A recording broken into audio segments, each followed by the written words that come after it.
मैं प्रकाश पांडे इस चैनल पे आपका हार्दिक स्वागत करता हूं। हम लोग पिछले एक वीडियो में जहीरुद्दीन मोहम्मद बाबर के बारे में चर्चा किए थे। आज इस वीडियो में चर्चा करेंगे नसरुद्दीन मोहम्मद हुमायूं के बारे में। नसरुद्दीन मोहम्मद हुमायूं कौन था? ये बाबर का पुत्र था। नसरुद्दीन मोहम्मद हुमायूं बाबर का सबसे ज्येष्ठ पुत्र था। बाबर ने अन्य बादशाहों की तरह उसने भी कई विवाह किया था और उसके 3 पत्नियों से 4 पुत्र उत्पन्न हुए थे, जिसमें सबसे बड़ा कौन था? हुमायूं था।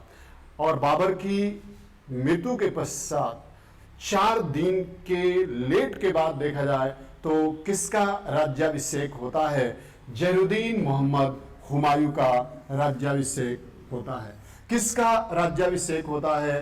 नसरुद्दीन मोहम्मद हुमायूं का राज्याभिषेक होता है। यहाँ पे हम बातें करें नसरुद्दीन मोहम्मद हुमायूं से, तो नसरुद्दीन मोहम्मद हुमायूं 23 वर्ष का था जब बाबर की मृत्यु हुई। तो बाबर की मृत्यु के पश्चात जो उसका वजीर था मेहदी ख्वाजा, वो मेहदी ख्वाजा ने सोचा, उसका जो निजामुद्दीन अहमद उसका जो वजीर था, उसने सोचा कि बाबर के बहनोई को ही गद्दी पे बैठा दिया जाए, मेहदी ख्वाजा को गद्दी पे बैठा दिया जाए। निजामुद्दीन अहमद उसका वजीर था और वो चाहता था कि बाबर का जो बहनोई था, कश्मीर का जो शासक था मेहदी ख्वाजा, उसको गद्दी पर बैठा दिया जाए। और इसी कारण जब गद्दी पर बैठा दिया जाए, इसी कारण यहाँ पे देखा जाए तो 4 दिन के बाद लेट से, बाद में देरी से हुमायूं का राज्याभिषेक हो सका, क्योंकि बाकी जो भी मुगल अधिकारी थे वो मुगल अधिकारी इस बात के लिए तैयार नहीं हुए। वो नहीं चाहते थे कि बाबर का उत्तराधिकारी कोई और बने उसके पुत्र के सिवाय। इसीलिए यहाँ पे 4 दिनों के बाद जब मेहदी ख्वाजा और निजामुद्दीन अहमद किसी का कुछ भी नहीं चला, मुगल सैनिक मानने से इनकार कर दिए, तब फिर ताजपोशी किसकी हुई? नसरुद्दीन मोहम्मद हुमायूं की हुई। और नसरुद्दीन मोहम्मद हुमायूं जब गद्दी पर बैठा तो गद्दी पर बैठने के पश्चात उसने मेहदी ख्वाजा और जो वजीर था उसको माफ़ कर दिया, उससे मुक्त कर दिया। कहा कि इसे दंड देना उचित नहीं है, क्योंकि वो दोनों भाग के इसके शरण में आ गए, क्योंकि उन्हें लगने लगा कि बाद में हमारी जान को खतरा है। हुमायूं जब गद्दी पर बैठा तो अपने पिता के बाबर का जो आज्ञा था उसका अक्षरशः पालन किया। बाबर ने कहा था कि अपने भाइयों के साथ उदारता का व्यवहार करना, इसीलिए कमरान, अस्करी और हिंदाल जो इसके छोटे भाई थे उनके साथ उदारता का व्यवहार किया। और उदारता के व्यवहार करने के साथ ही साथ अपना राज्य किसके बीच बांट दिया? कुछ क्षेत्र अपने भाइयों को दे दिया। उसने कमरान को काबुल दे दिया, अस्करी को संभल दे दिया और हिंदाल को अलवर दे दिया। तीनों भाई को जगह जगह क्षेत्र दे दिया, जो यह बंटवारा उसके जीवन की सबसे बड़ी भूल थी, क्योंकि वही आगे आने वाले समय में उसके भाइयों ने हुमायूं का किसी तरह से कोई साथ नहीं दिया। अब यहाँ पे देखा जाए, जब हुमायूं गद्दी पे बैठ गया तो हुमायूं को अपने पिता से विरासत में फूलों की सेज न मिलके कांटों का ताज मिला था, क्योंकि हर जगह पे बगावत की बू थी। अफगान अलग बगावत करने वाले थे, राजपूत अलग बगावत कर रहे थे। इधर देखा जाए तो अलग अलग क्षेत्रों में एक तरह से मुगल सैनिकों के विरुद्ध मुगलों के विरुद्ध एक बगावत की बू थी, जिसके कारण देखा जाए तो यहाँ पे हुमायूं को संघर्ष करना पड़ा। और हुमायूं को सबसे पहला संघर्ष किसके साथ करना पड़ा?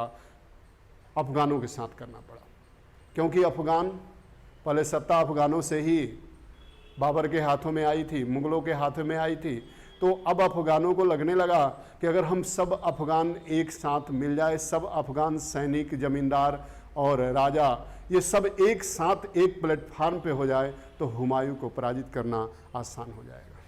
हुमायूं को पराजित करना आसान हो जाएगा, क्योंकि बाबर से कम शक्तिशाली है हुमायूं। इसलिए यहाँ पे देखा जाए तो यहाँ पे हुमायूं के खिलाफ पूरी लामबंदी हुई अफगानों की।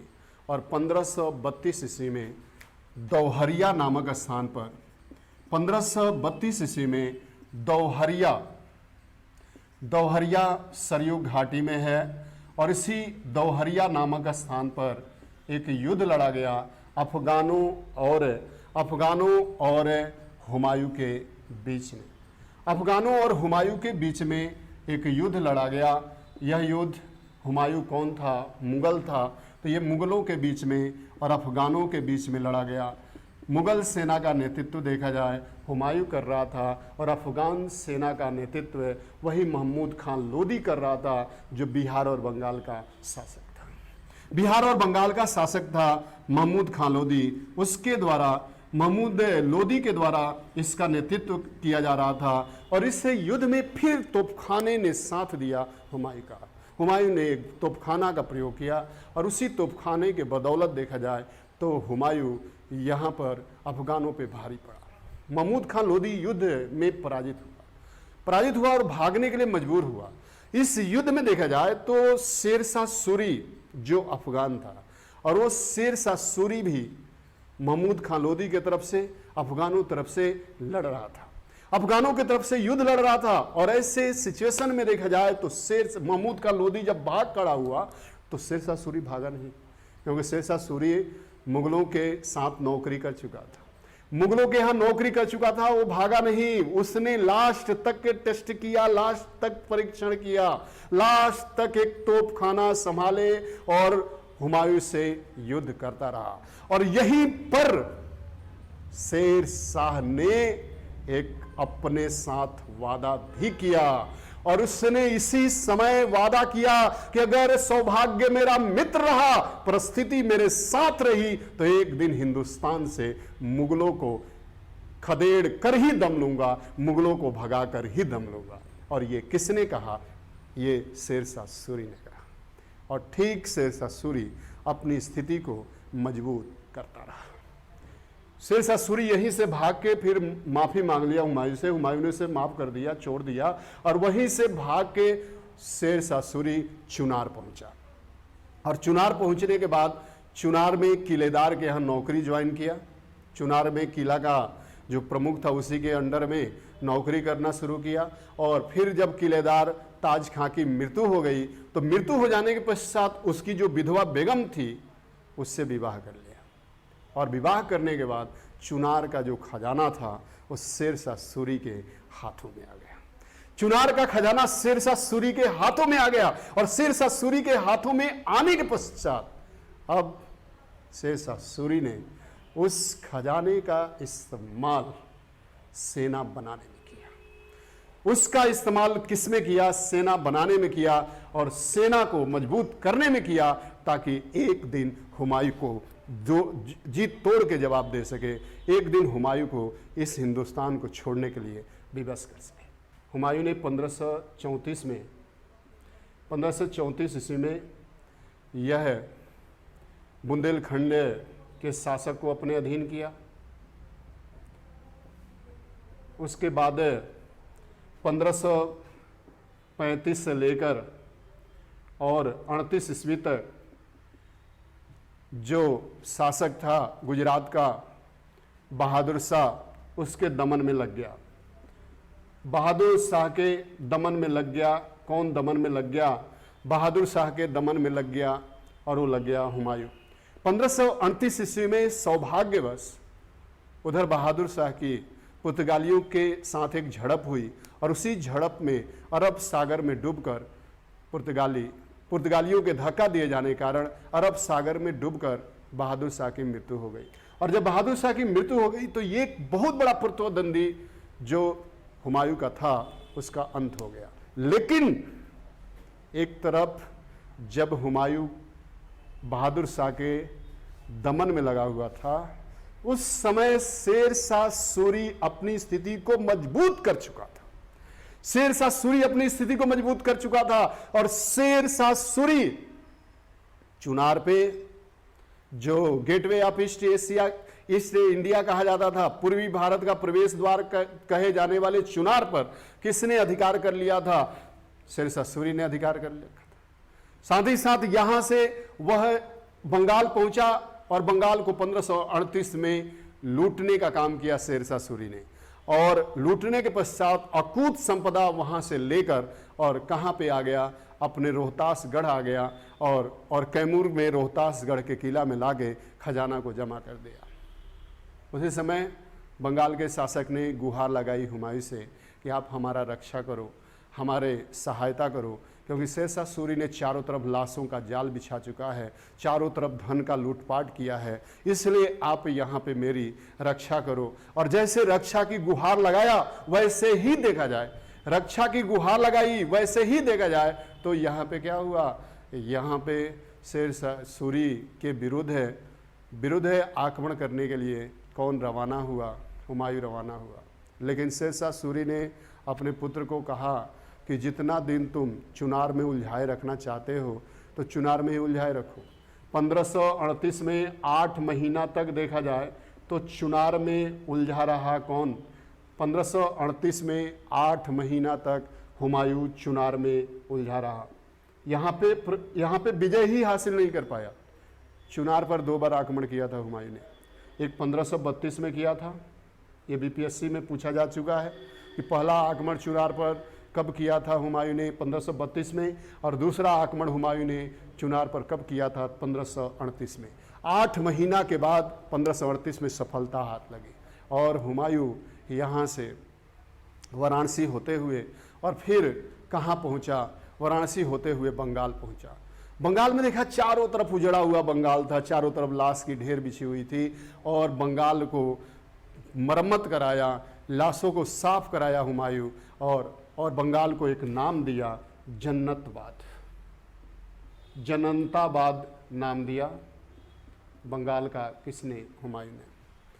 8 महीना वहाँ पे पूरा ऐशो आराम की ज़िंदगी जिया हुमायूं, बंगाल की जलवायु से सूट की और उसके बाद फिर वहाँ से रिटर्निंग किया। जब रिटर्निंग किया तो उसने फैसला किया कि हम गंगा के किनारे किनारे जाएंगे, गंगा के किनारे किनारे जाएंगे। शेरशाह सूरी पहले से ही सब कुछ निर्णय कर चुका था कि हुमायूं को कहाँ पे रोकना है, क्योंकि वो मुग़ल सेना में नौकरी कर चुका था।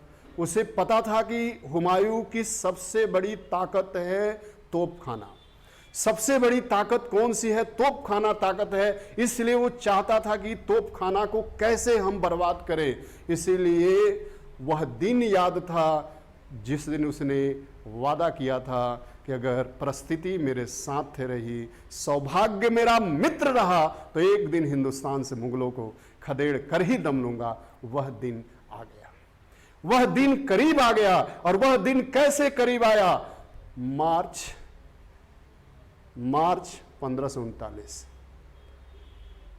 शेरशाह सूरी ने हुमायूं की सेना को, बिहार और उत्तर प्रदेश के सीमा पर स्थित है एक चौसा जगह है, कर्मनाशा नदी एक तरफ है, एक तरफ गंगा नदी है, और उसी जगह पर चौसा के मैदान में घेर लिया हुमायूं को। किसने, शेरशाह सूरी ने। और घेरने के पश्चात तुरंत युद्ध नहीं किया। शेरशाह सूरी उससे वार्तालाप करता रहा, संधि के लिए वार्तालाप करता रहा, ताकि बातचीत से युद्ध का हल निकाल लिया जाए। और वह मुख्य रूप से लटकाए रखा। किसके लिए लटकाए रखा, ताकि बरसात का दिन आ जाए, क्योंकि उसी भौगोलिक परिस्थिति में शेरशाह सूरी पला बढ़ा था। वह दक्षिणी बिहार और जौनपुर में ही शिक्षा दीक्षा ग्रहण किया था, वहीं पे नौकरी किया था। उसको भली भांति परिचित था कि जैसे बरसात होगा तो कहाँ पे पानी लग जाएगा, कहाँ पे बाढ़ आ जाएगी, क्या हो जाएगा, कौन नदी उफान पे आ जाएगी, सब कुछ उसे पता था। और इसी कारण उसने क्या किया, इसी कारण वो बरसात का इंतजार किया, बात में ही उलझाए रखा किसको, हुमायूं को। और सीधे जब जून में पहली बरसात हुई, और पहली बरसात हुई उसी रात्रि में बरसात हुई, और मुगल खेमा में क्या हो गया, पानी भर गया। और जैसे पानी भरा, उसने क्या किया, पानी भरने के पश्चात पहला काम किया, और ये किया, जैसे पानी भरा वैसे ही उसने आक्रमण का आदेश दे दिया शेरशाह सूरी ने हुमायूं के ऊपर। मुगल सैनिक अपने बंदूक तक नहीं उठा पाए और चौसा का युद्ध 1539 में शेरशाह सूरी ने जीत लिया। और हुमायूं अपने प्राणों की रक्षा करने के लिए गंगा नदी में छलांग लगा दिया। जब गंगा नदी में छलांग लगाया तो हुमायूं डूबने लगा। डूबते हुए हुमायूं को बचाने का काम किसने किया? एक भिस्ती ने किया, एक नाविक ने किया, जिसका नाम था निजाम। और उसी निजाम नामक भिस्ती की सहायता से आसानी से हुमायूं कहाँ तक पहुँच गया? आसानी से हुमायूं आगरा तक पहुँच गया। निजाम नामक भिस्ती को हुमायूं उपहार देना चाहा, लेकिन हुमायूं के उस उपहार को ठुकरा दिया निजाम ने। उसने कहा कि देना ही चाहते हो तो मुझे एक दिन का बादशाह बना दो, मैं भी देखना चाहता हूं कि आखिर बादशाहत होती कैसी है। लेकिन हुमायूं ने कहा कि मैं खुद ही बादशाह नहीं हूं इस समय, शेरशाह सूरी खुद ही मेरे पीछे पड़ा है, लेकिन वक्त आने पर मैं तुम्हें निश्चित बादशाह बनाऊंगा। यहाँ पे देखा जाए तो हुमायूं के पीछा करता हुआ कनौज तक पहुँच गया शेरशाह सूरी। और 1740 ईस्वी में कनौज के समीप बिलग्राम नामक स्थान पे युद्ध लड़ा। और इस बिलग्राम नामक युद्ध किसके बीच में हुआ? बिलग्राम नामक युद्ध हुमायूं और शेरशाह सूरी के बीच में हुआ। हुमायूं और शेरशाह सूरी के बीच में हुआ। और इस युद्ध में देखा जाए तो हुमायूं को शेरशाह सूरी ने पराजित किया। और शेरशाह सूरी ने पराजित किया और इस बिलग्राम के युद्ध को 1540 में जीतने के पश्चात शेरशाह सूरी शहंशाह हिंदुस्तान बना। और उसने उस प्रतिज्ञा को पूरा किया जो उसने 8 वर्ष पूर्व किया था, वादा किया था कि सौभाग्य मेरा मित्र रहा और परिस्थिति मेरे साथ रही तो एक दिन मुगलों को हिंदुस्तान से खदेड़ कर ही दम लूंगा। पूरा हुआ। हुमायूं अपने कुछ बचे हुए सहयोगियों के साथ काबुल जाने का मन बना लिया, लेकिन उसके साथ भाइयों ने नहीं दिया। कमरान, अस्करी और हिंदाल ने तीनों ने अपने राज्य के दरवाजे हुमायूं के लिए बंद कर दिया। यहाँ से हुमायूं सिंध के रास्ते काबुल जाने का मन बनाया। उसी समय रास्ते में 1541 ईस्वी में उसकी मुलाकात अकबर जामी से हुई, जो हिंदाल के गुरु थे अकबर जामी। और उसी अकबर जामी से मुलाकात हुई और अकबर जामी ने हुमायूं को विवाह करने की सलाह दिया ताकि उसकी जो भी कंडीशन है उसमें सुधार हो। और अकबर ने उसी समय अकबर जामी की पुत्री हमीदा बानू बेगम से 1541 में विवाह हुआ हुमायूं का। और विवाह के पश्चात देखा जाए तो फिर हुमायूं के ऊपर शेरशाह सूरी का आक्रमण बढ़ता रहा। इसी कारण हुमायूं जाके किसके यहाँ शरण लिया? अपने पत्नी के साथ अमरकोट के राणा बिरसाल के यहाँ शरण लिया। अमरकोट के राणा बिरसाल के यहाँ शरण लिया और इसी बिरसाल के महल में अक्टूबर 1542 में अकबर महान का जन्म हुआ। बिरसाल के महल में ही अक्टूबर 1542 को अकबर का जन्म हुआ, सम्राट अकबर का जन्म हुआ। जब अकबर का जन्म हुआ तो देने के लिए हुमायूं के पास कुछ भी नहीं था। एक तनिष्क आगे कही, बधाई हो सुल्तान, आपको एक पुत्र हुआ है। लेकिन उसके पास देने के लिए कस्तूरी तक नहीं था। और इसी समय देखा जाए तो इस विपरीत परिस्थिति में राजपूतों ने किसका साथ दिया था? हुमायूं का साथ दिया था। इसी एहसान तले देखा जाए, इसी के कारण देखा जाए तो अकबर भविष्य में राजपूतों के प्रति अपना निष्ठा रखता था और उनके साथ झुका रहता था, उनके साथ वैवाहिक संबंध भी स्थापित करने पर बल दिया था। अब यहाँ पे देखा जाए तो फिर यहाँ पे शेरशाह सूरी का दबाव बढ़ने लगा, जिसके कारण अकबर समेत हुमायूं अपने दासियों और अपने बेगम के साथ भागने के लिए मजबूर हुआ। लेकिन जैसे रास्ते में काबुल के रास्ते में अकबर को लेकर हुमायूं एक कैंप में रुका हुआ था, उसी समय कमरान, अस्करी और हिंदाल, जो इसके तीनों छोटे भाई थे, उसने इन पर आक्रमण कर दिया। उसने इस पर आक्रमण कर दिया और उस समय अपने प्राणों की रक्षा करने के लिए हुमायूं अपने पुत्र और बेगम को छोड़ के भागने के लिए मजबूर हुआ। और यहीं से हुमायूं भाग के ईरान पहुंचा, और ईरान का शासक उस समय कौन था? शाह तहमास था। शाह तहमास के दरबार में पहुंचा और शाह तहमास ने उसे शरण दिया और उसने कहा कि आपको हम सहायता करेंगे, आप शिया मत को स्वीकार कर लें। कुछ इतिहासकारों के अनुसार कुछ दिन के लिए शिया मत को भी हुमायूं ने स्वीकार किया था।